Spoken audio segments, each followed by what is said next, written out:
اعوذ باللہ من الشیطان الرجیم بسم اللہ الرحمن الرحیم وَلِلَّهِ غَيْبُ السَّمَاوَاتِ وَالْأَرْضِ وَمَا أَمْرُ السَّاعَةِ إِلَّا كَلَمْحِ الْبَصَرِ أَوْ هُوَ أَقْرَبُ إِنَّ اللَّهَ عَلَى كُلِّ شَيْءٍ قَدِيرٌ۔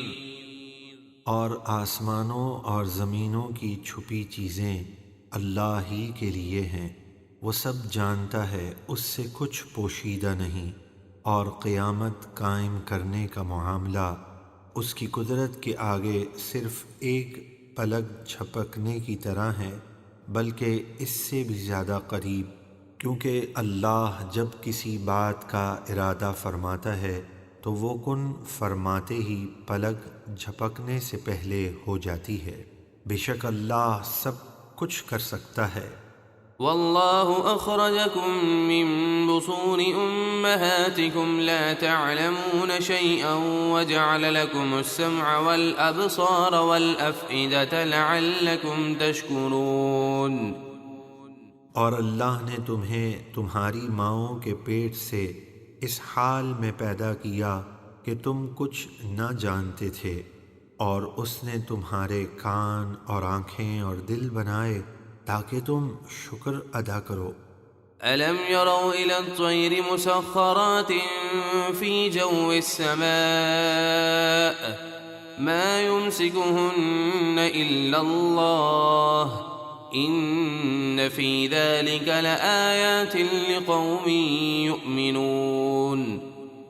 کیا انہوں نے آسمان کی فضا میں پرندے نہ دیکھے جو حکم کے پابند ہیں؟ انہیں گرنے سے اللہ ہی روکتا ہے، بے شک اس میں ایمان والوں کے لیے اللہ کی قدرت کی بڑی نشانیاں ہیں۔ والله جعل لكم من بيوتكم سكنا وجعل لكم من جلود الأنعام بيوتا تستخفونها يوم ظعنكم ويوم إقامتكم ومن أصوافها وأوبارها وأشعارها أثاثا ومتاعا إلى حين۔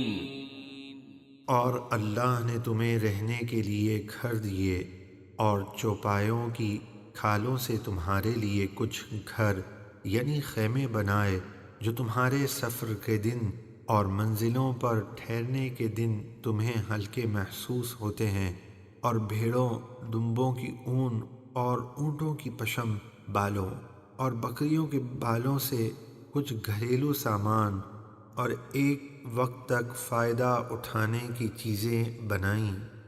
والله جعل لكم مما خلق ظلالا وجعل لكم من الجبال أكنانا وجعل لكم سرابيل تقيكم الحر وسرابيل تقيكم بأسكم كذلك يتم نعمته عليكم لعلكم تسلمون۔ اور اللہ نے تمہیں اپنی بنائی ہوئی چیزوں جیسے بادل، درخت وغیرہ سے سائے دیے، اور تمہارے لیے پہاڑوں میں پناہ گاہیں بنائیں، اور تمہارے لیے کچھ ایسے لباس بنائے جو تمہیں گرمی سے بچاتے ہیں، اور کچھ جنگی لباس بنائے جو لڑائی میں تمہاری حفاظت کرتے ہیں۔ اللہ اسی طرح تم پر اپنی نعمت پوری کرتا ہے تاکہ تم فرمانبردار بن جاؤ۔ فَإِن تَوَلَّوْا فَإِنَّمَا عَلَيْكَ الْبَلَاغُ الْمُبِينُ۔ پھر اگر وہ منہ پھیریں تو اے حبیب آپ کے ذمے تو صرف ہمارا پیغام واضح پہنچا دینا ہے۔ يعرفون نعمة الله ثم ينكرونها وأكثرهم الكافرون۔